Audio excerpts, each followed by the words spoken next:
If you're having coffee with me, I'd welcome you to my tangle of words. Come, let's bask in some winter sun.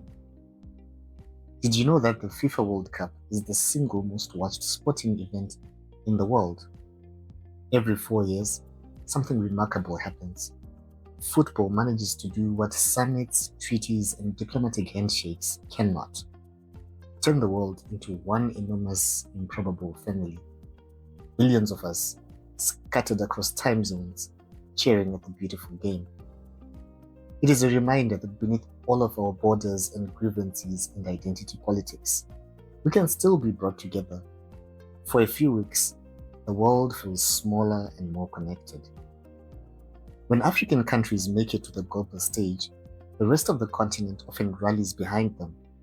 It is less about nationality and more about representation. One of us is there. We wear their colors, sing their songs, and claim their victories as our own. And if they lose, we cry together. If you're having coffee with me, I'll tell you that this year has been different.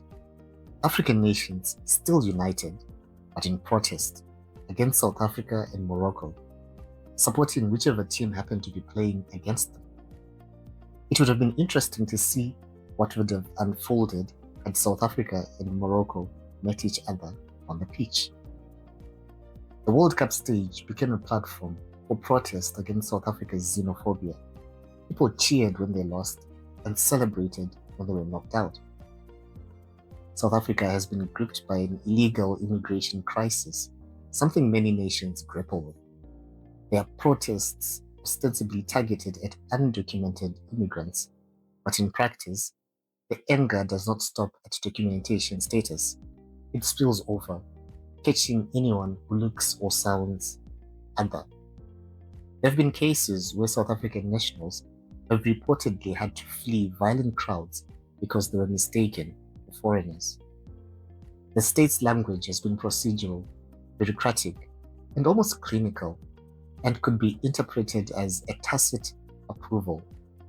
It is in their interest to give socio-economic anxiety the face of the illegal immigrant than to point the finger at governance and corruption.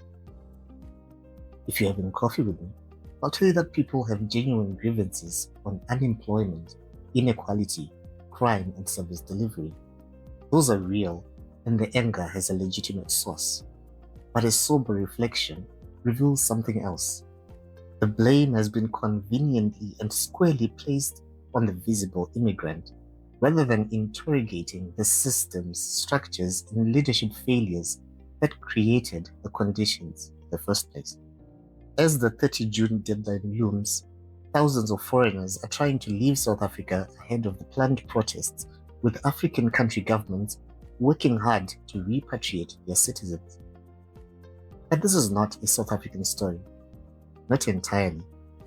If you're having coffee with me, I'll tell you that for all our talk of unity, of Ubuntu, of shared African identity, we rarely interrogate the fractures within our own communities, our so-called traditional values. They often come with an unspoken hierarchy of belonging. We are raised to trust our own, to prioritize kin, to find comfort in familiarity. It starts small: family, clan, tribe, and it is surprisingly a small jump from there to xenophobia. The same energy that makes you distrust your neighbor makes you resent your neighboring country. The mechanism is identical, only the label changes. And we're not saints. Even Zimbabwe has a dark past riddled with genocide and xenophobia. We might seem welcoming now, but there was a time when the economy was booming and immigrants were treated badly. We may not have doused them in petrol and set them on fire, but we gave them derogatory nicknames, mocked their accents, and nobody batted an eyelid. Oh, how the tables have turned. After we lost our breadbasket of Africa status, and it became a basket case. We're now here, where people would rather be exploited as illegal immigrants elsewhere than stay here. If you're having coffee with me, I'd ask you, how do we demand a seat at the global table when we cannot share a meal with each other? Until we answer that honestly, The idea of a united Africa remains just that, an idea we visit occasionally, like the World Cup, before returning to our inherited divisions. What's been going on in your neck of the woods?